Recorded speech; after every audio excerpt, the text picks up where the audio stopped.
Welcome back to Finance Daily, where we dig into the research so you don't have to. Today we're going deep on Forbes' Greatest Business Stories by Daniel Gross. And don't forget there's a link to the book with a discount for our listeners down in the description. Now this book isn't like a typical, boring business book. It's a collection of real-life like Horatio Alger stories, those rags to riches tales. We're talking about entrepreneurs who built empires, but also change how we live and do business. And to help us break it all down, we have a real expert in business history joining us today to give us that so what perspective on these titans of industry. Happy to be here. One of the things that struck me about this book is how much it emphasizes the role of service as a foundation for success. These weren't just people out to make a quick buck. They were driven by, wanting to solve problems and meet real needs in the world. Yeah, it's like a thread that runs through the whole book, right?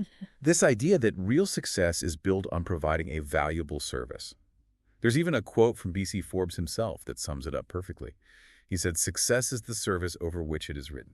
Totally. Whether it was John D. Rockefeller making kerosene affordable, or Henry Ford bringing cars to the masses, you see this idea that these entrepreneurs saw their businesses as a way to make people's lives better. Let's talk about Rockefeller.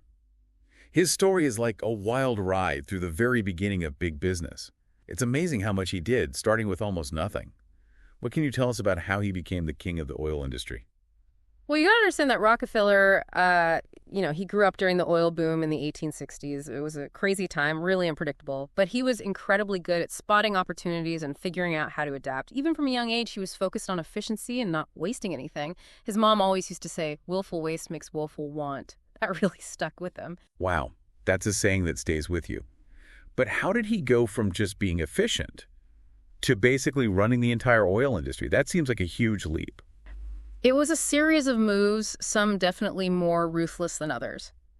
He started by consolidating the refining industry in Cleveland, through partnerships, but also some pretty aggressive business tactics. By controlling costs and keeping his prices low, he was able to squeeze out his competitors. So he's thinking bigger than just his own refinery. He's looking at the whole system. Right. He understood that to really dominate the industry, he had to go beyond just refining. That's where the Standard Oil Trust comes in. That gave him control over the entire supply chain, from the oil wells and pipelines all the way to the refineries and how the oil was actually sold. Wow, so he's not just efficient. He's got his fingers in every part of the business. Yeah, we call that vertical integration, controlling all the different stages of making and selling a product. And he didn't shy away from horizontal integration either, basically buying up or forcing out his competitors to gain even more market share. Of course, eventually the government stepped in with antitrust lawsuits and Standard Oil was broken up in 1911. But even after that, Rockefeller's wealth kept growing. And a lot of those companies that came out of the breakup, they went on to become huge corporations themselves. It's a story that's still relevant today, isn't it? Yeah. How much power should any one company have? How do you balance innovation with making sure there's fair competition? Definitely Rockefeller's legacy is complicated. He totally changed the oil industry and brought cheap energy to millions of people. He amassed a huge fortune. But the way he did it definitely raised some questions about, monopolies and business ethics. It's a debate that's still going on today. Okay, let's move from oil to the world of finance. Let's talk about another giant figure, J.P. Morgan. Now, he wasn't building industrial empires. He was more like the ultimate power broker. And he was really important in one of the most chaotic times in American finance, the Panic of 1907. Yeah, what's interesting about Morgan is that he shows how much power just one person can have to influence events, especially during a crisis. So set the scene for us. Yeah. What caused this panic? Was it something like the stock market crash in 1929? It wasn't just one thing. It was more like a bunch of different factors happening at the same time. Remember, back then, the U.S. didn't have a central bank, so there wasn't really anyone to stabilize the system. When a couple of big trusts, they were kind of like early investment banks, got into trouble, it shook confidence in the whole financial system, and that led to a classic panic. People started rushing to the banks to get their money out. And that's when J.P. Morgan comes in, almost like a one-man central bank. Right. He understood how serious it was and knew that someone had to act fast to prevent a total financial meltdown. So he calls a meeting of all the top bankers right in his own library. And basically, he orchestrates a private bailout. He convinces them to pool their money together to support the institutions that were struggling, including the New York Stock Exchange. It's like a scene out of a movie. This powerful figure gathering the titans of finance to save the day. He wasn't exactly known for being a charismatic leader, in the traditional sense. He was more imposing. He was known for sitting there with his hands on the table, just staring straight ahead while everyone else was freaking out. But he commanded respect. He inspired confidence, and that was crucial in getting things back on track. So did his intervention actually work? Did they manage to stop the panic? It did. By injecting money into the system and getting people to believe in it again, Morgan and those bankers, they prevented a complete collapse. It was a remarkable display of leadership, but it also showed how badly the U.S. needed a central bank. Which, of course, led to the creation of the Federal Reserve a few years later. Exactly. The Panic of 1907 was like a wake-up call. The system needed to change to prevent that kind of crisis from happening again. From saving Wall Street to putting America on wheels, let's talk about Henry Ford. He's the guy who made cars a part of everyday life. Mm-hmm. But his story's not just about building cars. It's about revolutionizing manufacturing and even labor practices. Ford was amazing because he really believed that cars shouldn't just be for the wealthy, that everyone should be able to have one. He famously said, "I will build a motor car for the great multitude." He saw the potential of the car to change the world, and he went for it with everything he had. But before he could change the world, he had to actually build the car. And I've heard he got some pretty unusual inspiration for his most famous innovation, the assembly line. That's right. It wasn't totally a new idea, but Ford took it to a whole new level. Believe it or not, he got the idea from a Chicago slaughterhouse. A slaughterhouse. That's not what I was expecting. It sounds strange. But he saw how they moved the carcasses along a conveyor belt, and each worker did one specific task. Ford realized he could apply that to building cars. By breaking down the production process into small, repeatable steps that unskilled workers could do, he made things way more efficient. And that meant lower costs. And that's what made the Model T affordable for so many people. Okay, so he figured out how to make cars efficiently and cheaply. But he still had to get people to buy them. I understand he came up with another revolutionary idea, the $5 workday. That was a huge deal. It sent shockwaves through the whole American economy. At the time, $5 a day was more than double the average wage. I bet that made his workers pretty happy. It did. It boosted morale and productivity. People wanted to work for Ford Assistance. Ford turnover went down, and it created a loyal customer base because now his own employees could afford to buy the cars they were building. Of course, there were also some unintended consequences, like wages going up in other industries and inflation. So Ford revolutionized manufacturing, made the car accessible to everyone, and had a huge impact on labor relations. His legacy, like Rockefeller's, is complex. He was brilliant and innovative and a really smart businessman. But he also held some pretty controversial views. There's no doubt, though, that he was one of the most important figures of the 20th century. We've talked about oil finance and cars. But what about bringing Wall Street to Main Street? That's where Charles Merrill and Merrill Lynch come in. They had this vision of making investing something that anyone could do, not just the super wealthy. And it's a story that's even more relevant today with all these online trading platforms and apps trying to make finance more democratic. What's interesting about Merrill is that he didn't take the usual path to Wall Street. Yeah. What was his background like? He didn't come from a family of bankers or anything like that. He did all kinds of things before he got into finance. He was a grocery clerk. He played semi-pro baseball. He even worked as a journalist for a while. He said that's what taught him how to understand people and what makes them tick. I guess that could be helpful when you're trying to convince people to trust you with their money. Definitely. He started on Wall Street as a runner for a brokerage firm, but he moved up quickly. He eventually started his own firm focused on helping companies go public that everyday people would be interested in, like supermarkets and department stores. So he's already thinking about applying these mass market ideas to the world of finance. Right. And that vision really took shape in the late 1930s when he joined E.A. Pierce & Co., a big brokerage firm. He saw an opportunity to educate people about investing and build trust in the stock market again after the Great Depression. That must have been tough, convincing people to invest after all that financial devastation. It was. But Merrill Lynch, as the firm became known, they launched a huge campaign focused on customer service, explaining complicated financial concepts in simple terms, and building a reputation for being honest and trustworthy. They weren't just selling stocks, they were selling the idea that anyone could invest in the market. It sounds like he used the same approach as the companies he helped go public. Focus on the customer. Build a strong brand. Make yourself accessible. Exactly, and it worked. People responded to that. Stock ownership really took off in the 1950s when the economy was booming and people were feeling more prosperous. It lined up perfectly with Merrill Lynch's mission to bring Wall Street to Main Street. Okay, I gotta ask. Did he actually believe in the stock market? Or was it all just a sales pitch? There's a great story that shows how much he cared about his clients.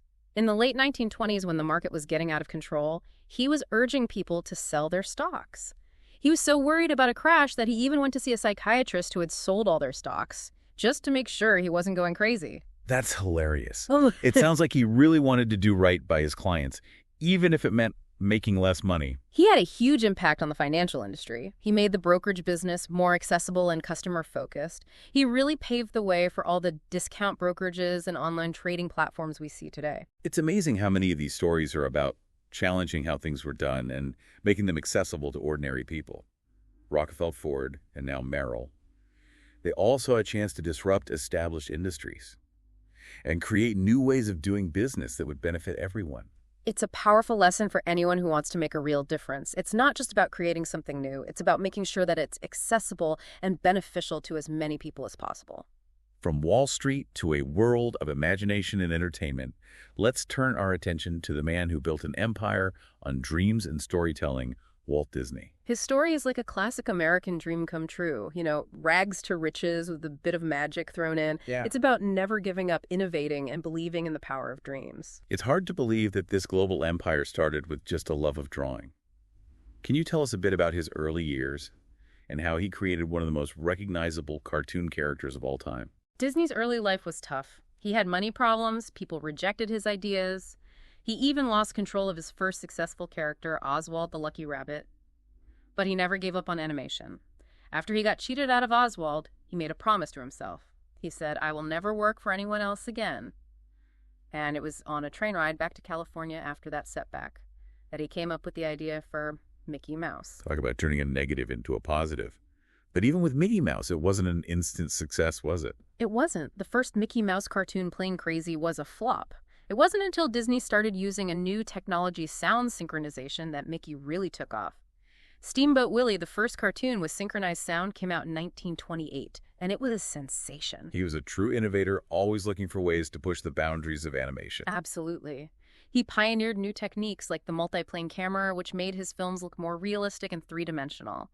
He also had a gift for storytelling. He focused on themes that everyone could relate to, no matter how old they were. And he didn't stop at just films. He created theme parks merchandise, a whole entertainment empire. Disney had a big vision. He wanted to create experiences that would completely immerse people in these worlds of imagination. Disneyland, which opened in 1955, was like the ultimate expression of that vision. It was a place where families could escape from reality and experience the magic of Disney firsthand. And that magic is still alive today, generations later. He created something truly timeless. Disney's legacy is huge. He changed animation forever. He built a global entertainment brand. And he left behind so many stories and characters that continue to inspire and entertain people all over the world. Okay, let's pause there. We'll be back in part 2 to explore even more fascinating stories from Forbes' greatest business stories. So don't go anywhere. And be sure to check out that discount link in the description. We'll see you soon. Welcome back to Finance Daily. We're continuing our deep dive into Forbes' greatest business stories by Daniel Gross. If you're just joining us, you can catch up on part 1. And that Amazon discount link we mentioned is down in the description. We left off talking about Walt Disney and the power of storytelling. It's the perfect transition to our next subject. David Ogilvy, the father of advertising. He had this really unique approach that combined creativity with like a super strong focus on research and strategy. Ogilvy was a fascinating guy, and his career path was definitely not typical. He was a chef, a farmer, even a door-to-door salesman before he found his way into advertising. And he brought all those experiences to his work. He really believed that advertising should be about building a brand's value over the long term, not just going for the quick sale. He was all about creating compelling narratives, right? I've always been struck by how his ads felt more like little stories than just, in-your-face sales pitches. He understood the power of a good story. But Ogilvy wasn't just winging it. He was a huge advocate for research. He thought it was crucial to really understand how consumers behave, and then tailor the message to their needs and desires. He had this famous quote, "The consumer isn't a moron. She is your wife." It's about treating people with respect and intelligence, not talking down to them. I love that quote. It seems so obvious, but you don't always see that in advertising, even today. He was a big believer in ethical advertising, honesty, transparency, creating ads that were both informative and entertaining. And it worked. He created some truly iconic campaigns that people still remember today. Like the man in the halfway shirt with the eye patch.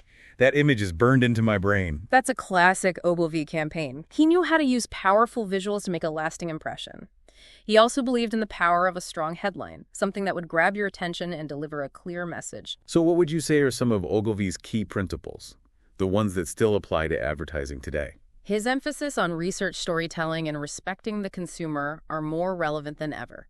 We're bombarded with advertising these days, so it's even more important to create messages that are clear and compelling and that connect with people on an emotional level. Okay, from the art of persuasion to the world of fast food. Let's talk about Ray Kroc and McDonald's, the man who built an empire on burgers and fries. Kroc's story is interesting because he didn't really invent something totally new. He saw the potential in someone else's idea and took it to a whole other level. I think a lot of people would be surprised to learn that he didn't actually start McDonald's. He was a milkshake machine salesman when he came across this little burger place in San Bernardino, California, run by two brothers, Dick and Mac McDonald. And what was it about this little burger joint that caught his eye? Their system. The McDonald brothers had figured out this incredibly efficient way to make high-quality food really fast and really cheap. It was all about consistency and speed. Kroc saw the opportunity to franchise this system and create a national chain of McDonald's restaurants. But the McDonald brothers weren't exactly thrilled to give up their creation, were they? Not at first. They were happy with their small operation and weren't really interested in taking on the risks of expanding so quickly. But Kroc was persistent. He was a salesman, after all.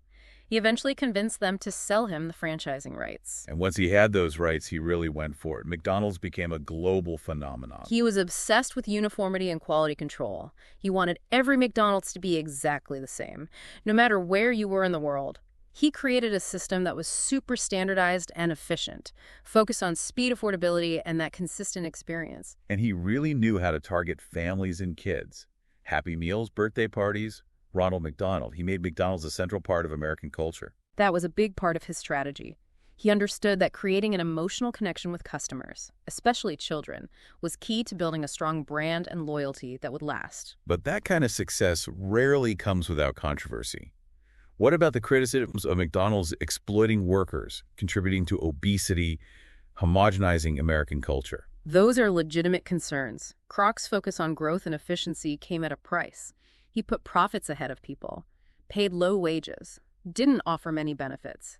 And there's no doubt that the rise of fast food has had a negative impact on people's diets and health. So Kroc's legacy is a bit of a mixed bag, wouldn't you say? It is. He revolutionized fast food.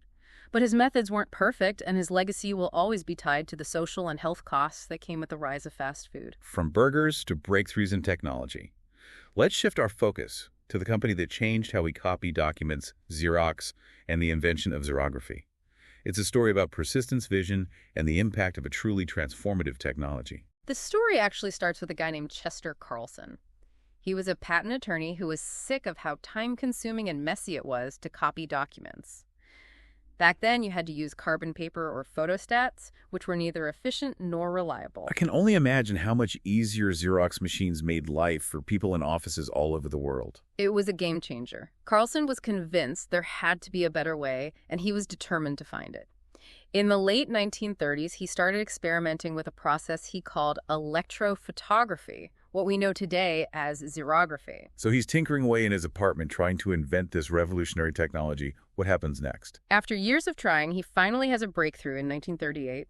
He creates the first xerographic image, but his journey wasn't over. He tried to sell his invention to big companies like IBM and Kodak, but they all turned him down. I guess they just couldn't see the potential. It's hard to imagine a world without Xerox machines now. They probably thought it was too weird, too futuristic. But this small company called Haloid, they specialized in photographic paper. They took a chance on Carlson's invention. And that was the beginning of Xerox as we know it. Exactly. Haloid teamed up with the Battelle Memorial Institute to develop Carlson's technology. But it was a long and expensive process. It took over 20 years. But finally, they launched the Xerox 914 copier in 1959. It was the first automatic plain paper copier, and it completely revolutionized how offices worked. It was a technological marvel. Yeah. But I'm curious, how did they convince businesses to invest in this expensive new machine? They came up with a brilliant strategy: leasing instead of selling. That made the 914 much more affordable for businesses, and it let Xerox make money on a regular basis. It's like the subscription model we see everywhere today with software and online services. Exactly. And it worked brilliantly. Xerox became a synonym for copying, but they had challenges too. By the 1980s, they were facing tough competition from Japanese companies who were making cheaper and smaller copiers. So what happened to Xerox? Did they go the way of so many other American companies that couldn't keep up with global competition? They had some hard times for sure, but they adapted and survived. They shifted their focus from just hardware to software and services. And they're still a big player in the document management industry. It's a good reminder that even the most successful companies have to be willing to change and innovate to stay ahead of the game. From the office to the world of travel and finance, let's talk about the company that created a way to travel the world without carrying around a ton of cash, American Express, and the rise of the credit card. The story of American Express is fascinating because it goes back over 150 years, and it reflects how both commerce and travel have changed over time. It all started in 1850 as an express mail company. They transported goods and valuables all over the country, back when the Pony Express was still a thing. Wow, that's going way back. So how did they go from delivering packages to becoming a financial giant? They saw a need that wasn't being met. People, especially travelers, needed a safer and more convenient way to move money around than carrying a bunch of cash. So they created the American Express money order. And later, in 1891, the American Express Traveler's Check, which became incredibly popular all over the world. It gave people peace of mind knowing their money was safe and easy to replace if it got lost or stolen. That was brilliant. But how did they go from traveler's checks to credit cards? It was a gradual process. In the 1950s, they started experimenting with charge cards, which were basically a way to delay paying for things, but they weren't true credit cards yet. You had to pay the balance in full every month. They targeted business travelers and wealthier consumers, building a premium brand associated with convenience, security, and prestige. And that iconic green card became a status symbol. It did. But then in the 1960s, they had a new challenge. Bank credit cards came on the scene, like Bank AmeriCard, which became Visa, and MasterCharge, which became MasterCard. These cards offered revolving credit, which meant you could carry a balance and pay it off over time. That must have been a huge disruption to their business. It was.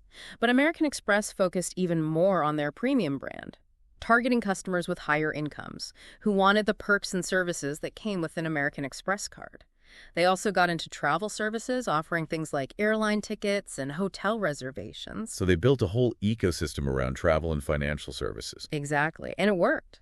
American Express is still a top global brand known for their customer service rewards programs and exclusive benefits. It's a great example of a company that was able to adapt to changing habits and technology, but without losing sight of their core values. Okay, we're going to take another break here. We'll be back with part 3 to wrap up our deep dive into Forbes' greatest business stories and explore a few more inspiring journeys. See you soon. Welcome back to Finance Daily. We're wrapping up our deep dive into Forbes' greatest business stories by Daniel Gross. Before the break, we were talking about American Express and how they adapted to a changing financial world. But let's shift gears now and talk about a woman who broke down barriers in a totally different industry. You're talking about Mary Kay Ash, the founder of Mary Kay Cosmetics. Her story is all about empowering women, creating opportunity, and building a business on relationships. It's really inspiring, especially considering the challenges she faced, in that male-dominated corporate world back in the 1960s. She was a working mom, and she saw firsthand how women were held back in the workplace. She was frustrated by the lack of opportunities, so she quit her corporate job and decided to write a book to give advice to women in business. So she was going to empower other women by sharing her experiences. Exactly. But as she was writing, she realized that she was actually describing her dream company, a company that didn't even exist yet. So she decided to create it herself. That's right. At the age of 45, she started Mary Kay Cosmetics, a company built on the idea of empowering women and giving them a way to be financially independent. And she used that direct selling model, right, where women could sell products to their friends and family. Yeah, that was a key part of her plan. It gave women flexibility and supportive environment. They could work from home, set their own hours, and build their own businesses. It was all about personal connections and building those relationships. I've heard that she was also a fantastic motivator, known for her inspiring speeches and her focus on recognizing achievement. She truly believed in celebrating success and making her consultants feel valued. She created this culture of sisterhood and support where women could help each other and reach their goals together. And of course, there's the iconic pink Cadillac. the ultimate symbol of success for Mary Kay's top sellers. It became a symbol of what women could accomplish through hard work and determination. Absolutely. Mary Kay Ash built a company that empowered millions of women all over the world, giving them financial freedom and a chance to be their own bosses. She created a really unique and lasting company culture based on support, motivation, and recognition. From empowering women to powering the digital revolution, let's talk about the company that put a computer on every desk and in every home, Intel and the rise of the microprocessor. It's the story of some really brilliant engineers who saw where computing was headed and made it happen. It all started in the late 1950s with a group of engineers at Fairchild Semiconductor. They were pioneers in developing integrated circuits, basically tiny electronic circuits with thousands or even millions of transistors on a single chip. They were already leading the way in the semiconductor industry. They were, but in 1968, Robert Noyce, Gordon Moore, and Andy Grove decided to leave Fairchild and start their own company, Intel. They wanted to focus on making memory chips, which were in high demand because the computer industry was growing so fast. And then there's Moore's Law, which predicted that computing power would grow exponentially. It's become like a guiding principle for the entire tech industry. Moore noticed that the number of transistors you could fit on an integrated circuit was doubling about every 2 years. That became known as Moore's Law, and it's been true for decades. It's the reason why we've seen such incredible innovation in computing. So how did Intel go from making memory chips to creating the microprocessor, the brain of the personal computer? It was kind of a happy accident combined with some really smart engineering. In 1969, this Japanese calculator company asked Intel to design a set of chips for their new calculator. One of Intel's engineers, Ted Hoff, had a revolutionary idea.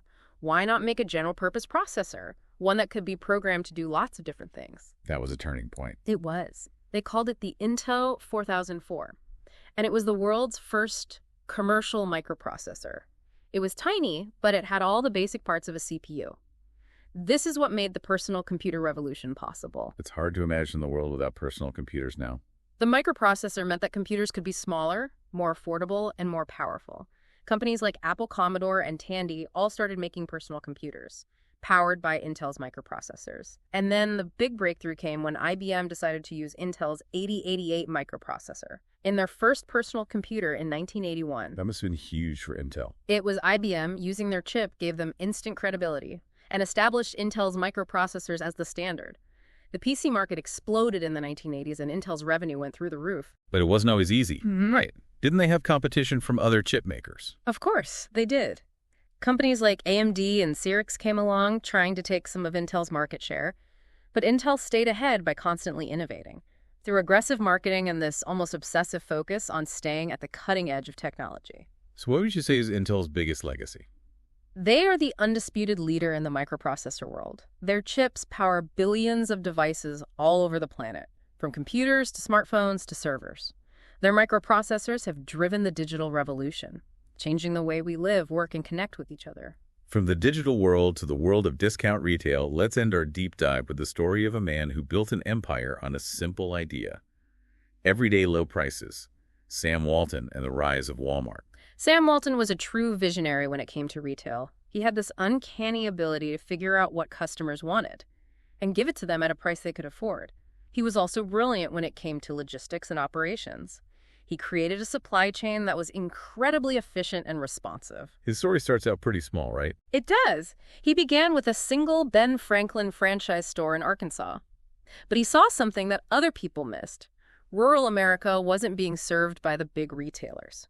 So in 1962, he opened the first Walmart store in Rogers, Arkansas. And from there, the company just exploded. Walton was famous for being obsessed with keeping prices low. Absolutely.